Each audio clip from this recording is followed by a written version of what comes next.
Arman Tsarukyan just hijacked Justin Gaethje's final title run, and the question isn't whether the fight changed, it's whether Justin's entire career just got buried before our eyes. Yes, it's a business to build Paddy and make him easy fights, but I hope Justin gonna beat his ass, kick his ass, and we're gonna forget about Paddy all our life. They gave him easier because they know he's gonna lose to Ilia, and the real fighters like me just watching and waiting our time, you know. Paddy Pimblett versus Justin Gaethje at UFC 324 was supposed to be the January war, but the second word broke that Gaethje might be out, and Arman Tsarukyan is jumping in. The whole lightweight division flipped upside down, because if Gaethje really pulled out, there will never be another title shot for him, and that means his legacy story just died. Justin, if you need the help, let me know. I'll fly to you and help you. Really? I mean, I want him to win, you know. That bullshit guy, I hate him. But I hope Justin Gaethje not gonna drink, party, gonna train, dedicate himself, be focused. It's his last chance in this life. He's fighting he was fighting for the title maybe 5 times. So this is his chance, and the end of his career, win the interim title, fight for the real title, and then retire. That's the best for him. Keep watching, because I will tell you the single detail that makes Gaethje's withdrawal look way more suspicious than a simple injury excuse.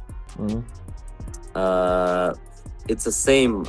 He has like a followers or whatever, or his country is big, or I don't know, UFC likes him so much, or he's selling, or what he's doing, I don't know. So he got his title fight because of that. Arman Tsarukyan isn't stepping into chaos, he's stepping into destiny, a chance to finally fight for the belt after months of being ignored. But the shockwave is that Justin Gaethje was fired up like never before, calling it his last title path, saying he was honored to kick off UFC's Paramount Plus era, and promising violence to remind the world why he is one of the most electric fighters alive. Wouldn't you kind of like the opportunity to be the one to do it to him, like to beat Paddy? Yeah, oh my God, I would just maul his face on the ground just with my elbows. When I fought with Hooker, I was thinking, what should I do when I was on the top? Should I choke him, or I just should like elbow him? But with Paddy, I'm not gonna for the choke. I'm gonna just elbow him all day, all night, just make his face like bleeding. But Arman didn't want Paddy to win. He wanted Gaethje to demolish him, because Arman believed Paddy was a UFC product, not a true fighter, even offering to help Gaethje train because he respected the man's hunger and saw this as his final shot at glory before retirement. But now Gaethje is out, and Arman is about to steal the entire spotlight. There's a saying that like, don't hate the player, hate the game, but you hold it personally against Paddy Pimblett. Yeah, I hate just Paddy. I hate Paddy. Yeah. I wish it was Oliveira fighting with Gaethje or someone different, but not Paddy. I hate that guy. Will you be at the fight? I imagine you'll go to January 24th. Yeah, you think you'll be there? I don't want to be there because I'm gonna fight with somebody there. Because if I see Paddy, I would like to slap him. Not slap like slapping Ilia, but real Armenian slap. Maybe this is Spanish slap, like when they put on the neck, that's the slap. I'll show him like a real slap. In about 15 seconds, I'm going to tell you what Moicano said that absolutely embarrassed Paddy Pimblett and exposed the UFC's business game right in front of the world. I already knew that Paddy gonna fight with Ilia Topuria in January, but I didn't know they're gonna do interim title versus Gaethje and Paddy. But I knew that UFC wants to do Ilia versus Paddy, and on my mind, I didn't think like it's something happened, even if I knock him out, because they already set up that all things. But at the end of the day, Ilia didn't fight. Renato Moicano went scorched earth, shocked that Paddy Pimblett got a title shot without beating a single fighter in the top 15, pointing out that his recent wins were against guys with multiple losing records, questioning the logic behind handing a belt opportunity to someone whose resume looks like a padded highlight reel. I think this is UFC game plan. It's not like a family issue or something. It's They want to make star Paddy Pimblett and to bring him to fight for the title with Topuria as a bigger name and make it like a big fight, like Khabib versus Conor. But they're not even if he got the belt. They know I could beat everybody. That's why they didn't give me title fight. Paddy, for me, it's a easy work. Justin, it's a easy work. Ilia, easy work. It was a hard work, Islam, but he left. So nobody on my level on this division right now. Moicano didn't stop there. He said the entire lightweight division froze when Arman didn't get to fight Islam Makhachev. And with Ilia Topuria facing personal issues and stepping away, the interim belt is just a fake crown for business purposes. Because Topuria is still the real champion, whether the UFC wants to admit it or not. What do you think of everything that happened? Who's getting the title shots or whatnot? Yeah, that's a good question. I don't feel that's fair, you know? But we live in a world that is not fair, you know? Giving a title to Paddy Pimblett, a title shot is unbelievable. Someone that's easy money. Easy fucking money. And let me tell you something, brother. Who he beat on the division? Michael Chandler coming off 5 losses. Tony Ferguson, 8 losses. Bobby Green coming off 3 losses. And who he beat on the top 15? Nobody. And he's still getting the title. Arman Tsarukyan is furious at the UFC because he feels violated. He grinded harder than anyone, got skipped for a title, watched Paddy get rewarded for popularity, and promised that if they ever share a cage, he will slice Paddy open with elbows until the only headline left will be that Arman Tsarukyan finally unleashed years of suppressed rage. This is Arman fault, this is Topuria fault, this is, you know, when I fought Makhachev, Arman was supposed to fight for the title and he fucked up the division, that's the truth, you know? Yeah. If we had fought that night, the division would keep going, but now we have Topuria going through divorce or something like that. He doesn't want to fight, but it is what it is. They have Justin Gaethje versus Paddy Pimblett. To me, this is going to be the paper champ. That, you know, that's not a undisputed champ, and doesn't make any sense to do this interim belt because Topuria will be the champion anyways. Yeah. So whoever gets the belt now have to face Topuria for the unification of the belt. So to me personally, doesn't make any sense. The fight should be #1 contender. But why UFC did that? Because they solve a lot of problems with that, because Justin Gaethje was saying if he didn't get the title shot, he would retire.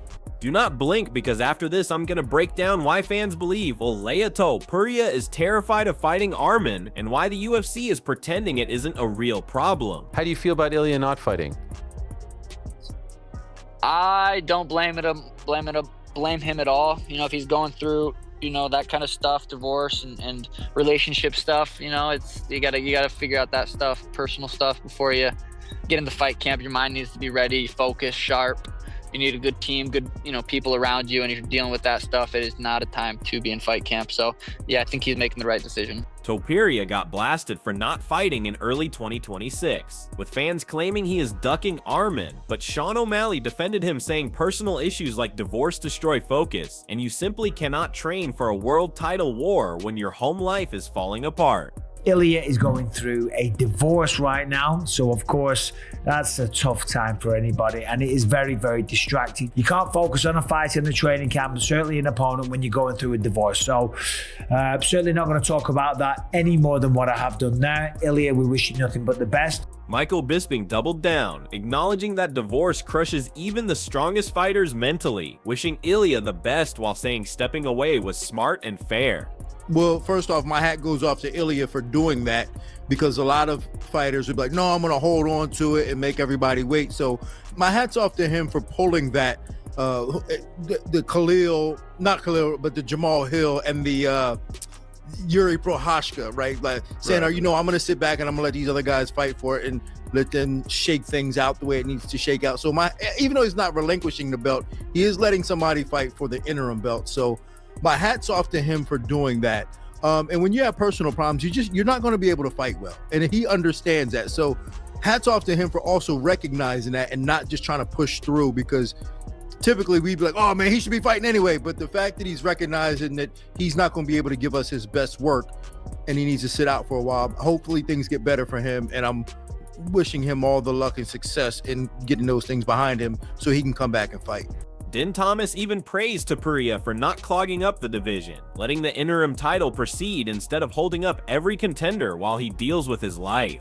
But this is a very, very tough competitive matchup. Now, Justin Gaethje is no spring chicken. I think he's 36 years old. But you know what you're going to get with Justin Gaethje. Yes, of course, against Max Holloway at UFC 300, he got knocked out. He got embarrassed. He got face planted. I tell you what, it was a shocking scene, okay? But that's not normally what happens with Justin Gaethje. He is one of the most exciting fighters. They do call him the human highlight reel for a reason. He's got great wrestling, but the boxing, the striking, the leg kicks, the punch power that he has, I'm telling you, this man is no joke. And neither is Paddy Pimblett, right? We saw last time against Michael Chandler, he is the real deal. He absolutely smoked him. He's undefeated in the UFC. He put a beating on Michael Chandler. But here's the nuclear bomb. Arman Tsarukyan exposed that the UFC already had Paddy Pimblett versus Ilia Topuria planned for January. The entire blueprint was locked in stone, and Arman did not expect anything to change even after beating Dan Hooker. So the only reason the plan shifted was Topuria withdrawing.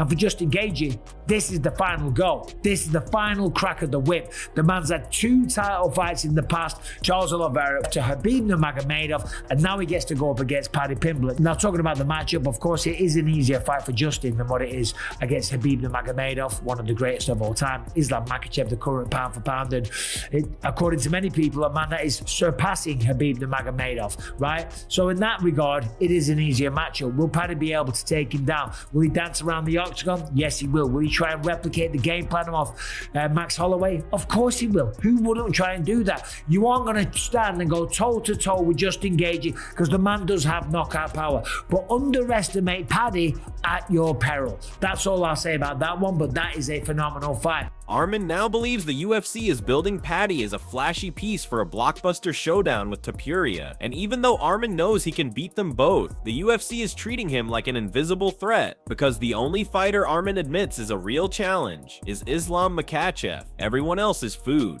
Right. Well, I know someone who's not happy, and I'm sure that's Arman Tsarukyan, right? I'm sure he believes he deserves to be in this fight, and he was saying even after the win, like, didn't take any damage. If they want me to fight in January, that's when he's being asked about Ilia, but I'm sure if they called him to fight either of these guys for an interim belt, he would have done it.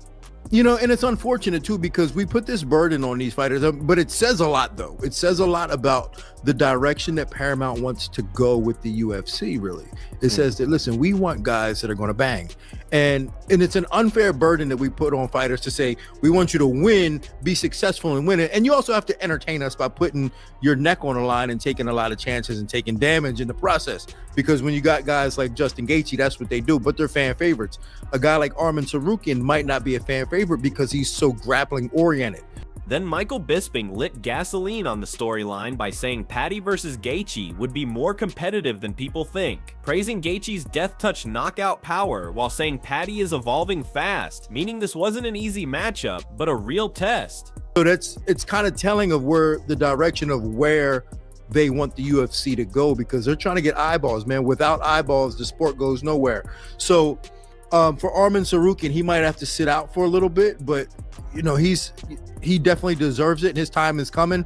It's just, I think right now Paramount and the UFC is kind of establishing that, you know, we're going to want some entertainers in there, and if you're not entertaining us, if entertainment is not a part of your priority, then that might be an issue. Bisping called it the last true spotlight moment of Justin Gaethje's career, pointing out that Gaethje got title shots against Oliveira and Islam, and that Paddy is still dangerous enough to end a veteran's run, which means movement and discipline would be the only path for Paddy to avoid being detonated. The number one contender at 155 pounds is a guy named Arman Tsarukyan, and he's not involved in this fight. This is a makeshift fight. This is as prestigious as a BMF title. God bless. I said I wanted to see Paddy fight for the belt. God bless. But this is a bogus fight, and it's insane to me that it is headlining over Kayla Harrison versus Amanda Nunes. On paper, Paddy vs. Justin is a fine fight to determine the number one contender to fight Ilia and or Arman. Ilia won that belt back in June. I don't even think you need an interim title fight. Honestly, it should have been the co-main event, 5-round, number one contender fight, Ilia versus Arman, second half of the year. What's the problem with that? And now what you just said, because he reiterated this in the Instagram Live, the winner of this fight is going to fight Ilia. What happens to Arman? Arman's going to have to fight who? What is going on? What does Arman Tsarukyan have to do to get a shot at the belt now? Din Thomas stepped in and pulled the mask all the way off, saying Paramount wants stars, not grapplers, entertainment over merit, which means fighters like Arman, elite but quiet, get shoved behind hype trains, even though they're clearly the rightful contenders. Thomas even said Arman deserves the title shot and will eventually get it, but right now the UFC is chasing eyeballs, not rankings, which is why this circus is happening instead of the fight that actually matters. Ariel Helwani torched the interim title fight, calling it makeshift, forced, and BMF level nonsense, saying Arman Tsarukyan was robbed again and asking what the man has to do to get the title fight he earned. So comment below who you think deserves the next title fight and hit subscribe, because the next twist coming in this division will hit harder than an Arman elbow across Paddy Pimblett's face.